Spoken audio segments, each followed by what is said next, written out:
native South Africa guy, and I am back with another fun-filled video for you.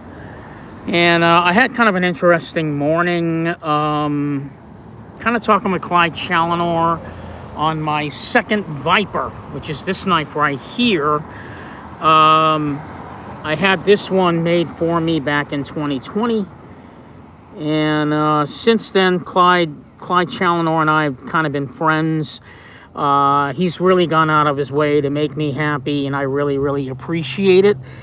So I wanted to just go ahead and do this video and kind of talk about my experience with him on ordering my knife, because it's been sort of a back and forth thing, really kind of fun. So I thought I might start out with explaining what I wanted on my second Viper. Trying not to make the camera move, but this particular Viper here, like I said, this one was done back in 2020 when we first met, and I've talked about this before. The inlays on this knife, they are not the inlays that he currently has on all of his other Vipers. This was supposed to be the original concept for all of his knives, and he decided to 86 that concept, where the inlay goes and wraps around the back standoff here, and he realized that it was going to be too time consuming to actually shape it that way to do that. So he went with a coffin shape inlay, and I got to keep this very first first Viper of the second generation ever released. So this is definitely a one-of-a-kind handmade, one-of-a-kind knife. Blade grind done completely by hand. The handles are actually shaped by CNC machining. Really unique pivots on this one. He really went over the top with it. It's really nice and smooth. If you run your finger through it, you can't feel the difference between the sandblasted titanium and the pivot itself. It's just a work of genius. And I've talked about why he went this route as opposed to his old hardware, which is sort of that cross, the cross on there. And if you want to check that video out on my channel, you're more than welcome to. But there, and that's the reason why he went with this particular style of pivot. But anyway, one of the things that gets lost with Clyde Challenor and Francois Nell is that these guys kind of, they really kind of hit on something that is so perfect. This knife, in my opinion, is real CNC art. It's almost an illusion, this knife, because from just a quick glance at it, you would think it's a 3.2 inch blade or a medium-sized knife, but this is a full-size knife. The blade length on this piece is 3.5 inches. And basically what the design that Francois Nell came up with and Clyde Challenor brought to life with this new second generation Viper, is that in order to create, I call it an illusion, but in order to create this illusion, they kind of shaped the knife and got rid of all the bulk. Because if you were to pull out, and I wish I did bring it with me, but I didn't bring it with me, but if you were to pull out any other 3.5 inch blade, you'll notice that all of, most knives are kind of bulky. They basically got rid of all the bulk and artistically created something that is just harmoniously fits in your hand. This is probably the most comfortable 3.5 inch blade I've ever had with ergonomics like this. I mean, it just melts in your hand. I mean, some knives you kind of worry about hot spots. Hot spots don't exist with this knife. It's just probably the most perfect frame lock ever built, in my opinion.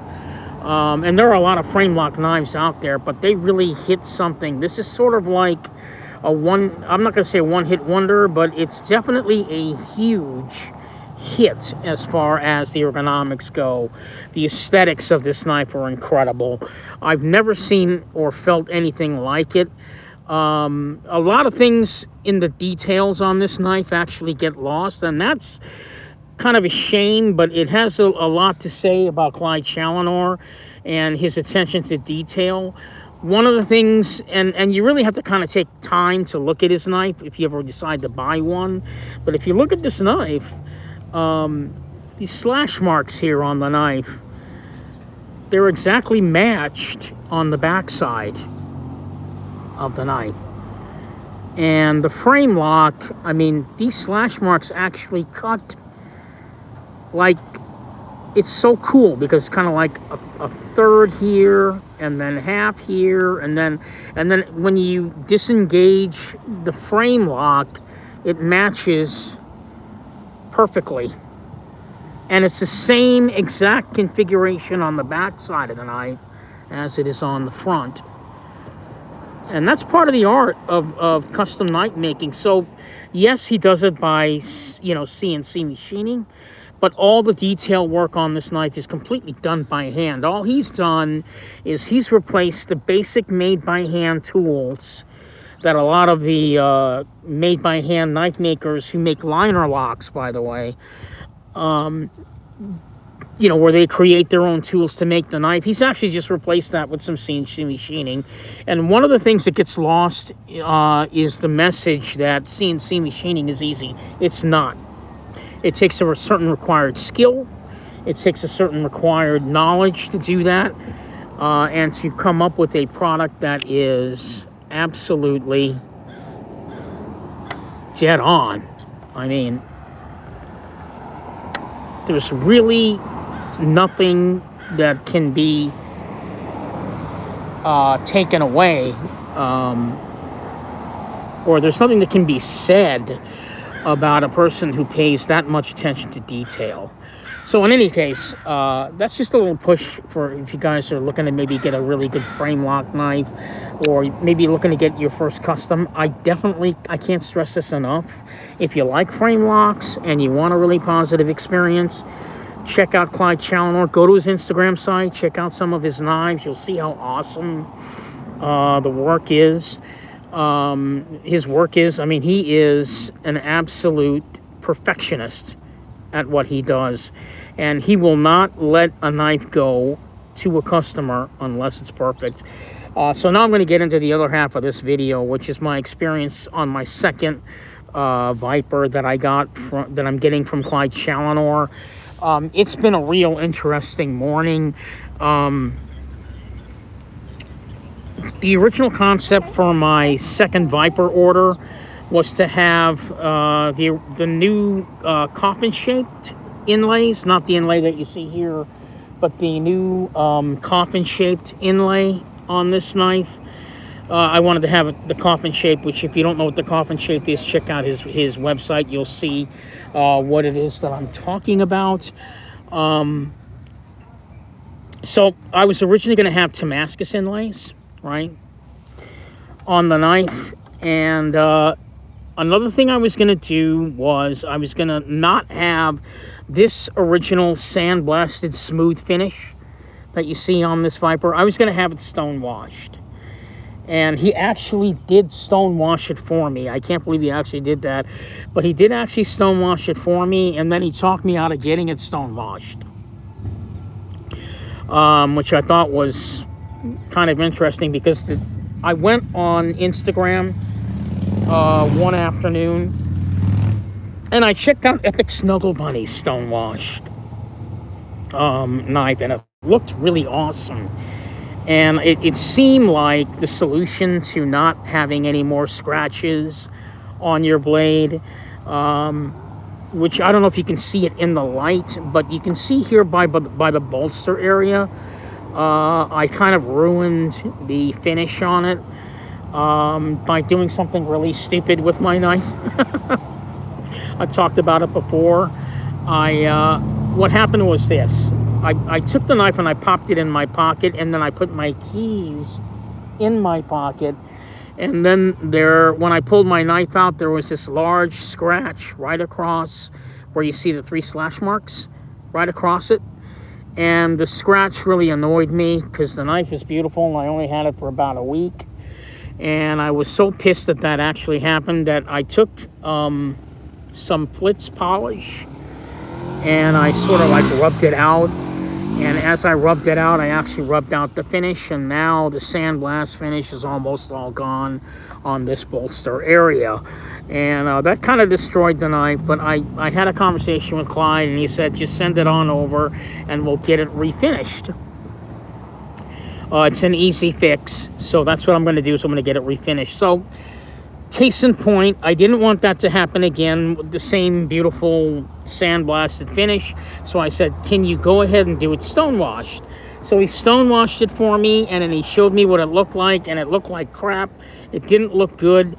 And then the black Damascus inlays that I ordered, he thought that they looked like crap, and he tried to convince me to go with another red inlay, and I didn't want another red inlay. I wanted an inlay of a different color. So he decided to go ahead and carve out new carbon fiber blue inlays on it. So now the weight for my knife will be a little bit longer, but not much longer. And I'd rather have the knife be perfect than have to go through, you know, a knife that I'm not happy with. One of the other things that he's done on my knife is that he has decided special to sort of camouflage the pivots here and the standoff over here. So what he's going to do is he's going to make the pivot and the standoff the same exact color as the sandblasted finish. So the knife will look like, on the front side anyway, I don't know if it's going to be the same on the back. I don't think it will. I'm not sure. But what he's going to do is he's going to go ahead and just make the pivot and the standoff the same exact color as the sandblasted finish. So it'll look like, or it will have the illusion that there's no screws on there at all. Sort of a poor man's version of camouflaged or hidden hardware, if you will. Hidden hardware, very easy to do on a liner lock knife, very difficult to do on a frame lock. Clyde Challenor has figured out a way to do it on the frame lock version. So I thought that was kind of unique and fun. So I thought, yeah, go ahead and do that. So that's what my knife will have. That for the blade, it will be a regular M390, not Damascus. I didn't want another Damascus blade, just because this one was supposed to be sort of like a safe clean. But now that it's got this, you know, worn out finish that I stupidly ruined, that until I get it refinished, that idea is now off the table. But anyway, the reason for this video is that the amount of time that Clyde Challenor took with me to kind of go over my knife and let me know what he can do on it. We spent about an hour just trying to get my second Viper perfect. And I think I'm really happy with what we're going to come up with. So we decided to go ahead and 86 the Damascus inlays because they didn't look good at all anyway. Plus, Damascus inlays have the ability to lose their color over time. And it's really just a material that is made for looks. In all actuality, carbon fiber is probably one of the few inorganic materials that are used on knives that are just as sturdy and as beautifully aesthetic. And that's one of the things that South African knife makers are famous for, finding organic and inorganic materials that are incredibly sturdy and are aesthetically beautiful, because that's really what you're looking for when you're going to put a material on a knife, because you want it to look pretty, as well as you know, a tool. So nobody does action better than Clyde Challenor. That was another video I wanted to do, was to show just how smooth, or the different kinds of smoothness. And he's got his tuned in perfect because it falls shut, but there's still a little bit of give to it when you disengage the frame lock. There's a little bit of give to it, which I think is something that a lot of us want to have. A good example, I think, is probably Andre Thorburns' knife. His just falls shut. So on his liner lock knife, when you disengage it, it just completely falls shut. Clyde Challenor's got a little bit of a give to it, but you can tell that it's on ceramic bearings. So that I kind of liked a lot. I don't know what else to say. Other than, Clyde Challenor, he's a great guy. He does spend the time to work with the customer. Today's a Saturday. It's a perfect example. I don't know. Actually, I think today's Sunday in South Africa, but he's actually working on my knife, and I don't know of any other customer that would do that. Basically, a customer or a knife maker that does that, knife making is his passion. So he's one of the few lucky individuals on this earth that actually gets to make a living doing something that he absolutely loves. And having said that, if you're looking to get your first custom, anyone that's watching my channel, check out Clyde Challenor. Go with Clyde Challenor. He's the perfect first custom guy if you're going to get one, especially if you're looking for a positive experience. Because buying custom knives, they are incredibly expensive, and if you are a production knife guy and you're looking to step up and maybe consider getting your first custom, you're going to get a fantastic knife by Clyde Challenor if you go this route, because he doesn't lose any of the tool qualities that a knife is supposed to be. But at the same time, he does match pound for pound the aesthetics, the ergonomics, as any other liner lock custom knife maker out there. And his attention to detail is second to none. So that's really all I have to say about Clyde Challenor at this time. I probably will do more videos on him. Definitely going to do another video on him once my new Viper arrives. In the meantime, I'm going to try and live with the fact that I ruined the bolster area on here. You really can't tell in the light that I ruined it, but I did ruin it because the finish is kind of worn. Really would appreciate any comments on this video that you guys can give me regarding this video. This video wasn't really anything that was for your knowledge. It was more of a personal video and a personal thank you from myself to Clyde Challenor for taking the time out in his day and just going over with me the specifics on my brand new custom Viper that I'll be getting in the next few weeks from Clyde Challenor. Yeah, he's my go-to guy, and he's also a very good friend.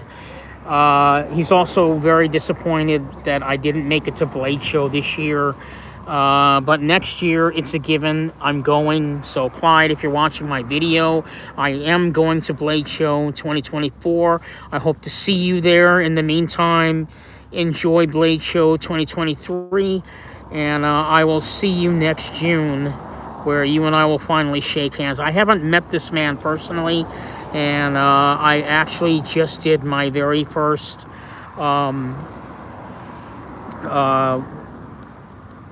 on-camera video with him, or I guess FaceTime video with him on Instagram, and it was a hell of a lot of fun. He's got the same sixth sense of humor that I have, so we kind of just get along really well. And I'm really happy to know him, not only as a talented knife maker, but as a friend. So that's it for this video. It didn't run as long as it normally does. Like I said, this was a personal video, just a quick, kind of push for Clyde Challenor, from me to him, saying thank you for taking the time out and spending time with me on the making of my new knife. I really do appreciate it. And I will see you guys in my next video. I will be getting a couple of knives in June from another friend, and another South African friend, knife maker, Henny Duplessis. He's going to be sending me some knives that I'm going to be demoing, or not demoing, but sort of checking out their prototypes. They may or may not possibly be a part of his lineup, but Henny Duplessis is a knife maker who is, he's pretty much already there as far as, you know, making it as a knife maker. He just needs a little bit more promotion, so more people know about his work, know about his knives, and I guess you could say I'm the one that was kind of championing his work. If you go on YouTube, there are no other videos on his knives. I'm the only one that's actually done an official video on any of his knives, so you want to check that out. You guys can check that out on my channel. In the meantime, I will see you guys in my next video when that video comes out. Again, it will be on 2 prototypes sent to me by Henny Duplessis. I really can't wait to get those. And of course, I've got my Viper coming from Clyde Challenor. So I got a bunch of stuff coming on my channel, and I will see you guys at a later video. I'm going to think of some more topics because I'm kind of enjoying doing this. I appreciate all the support on my YouTube channel. Again, my name is Omar. The name of my channel is Edge of South Africa. I champion strictly South African knives and South African knife makers. But occasionally I will do a video on a knife that's not from South Africa, and possibly a knife, maybe a production knife from Spyderco, zero tolerance, anything that comes into my hands. But for the most part, South African knife makers is what I'm all about. So in the meantime, you guys enjoy this fantastic Saturday. I'm out here on the water of Ruston Way waterfront here in Washington. It's just a beautiful day. We just kind of a rarity here. It's been raining really badly here in the last couple of weeks, and it's kind of nice to see the sun's back out again, and that's why I decided to go do this video. So that being said, I'll see you guys in my next video. Thank you so much for watching. And Clyde Challenor, if you're out there watching, man, thanks again. I love you, bro. I'll see you later. Have a good day, guys.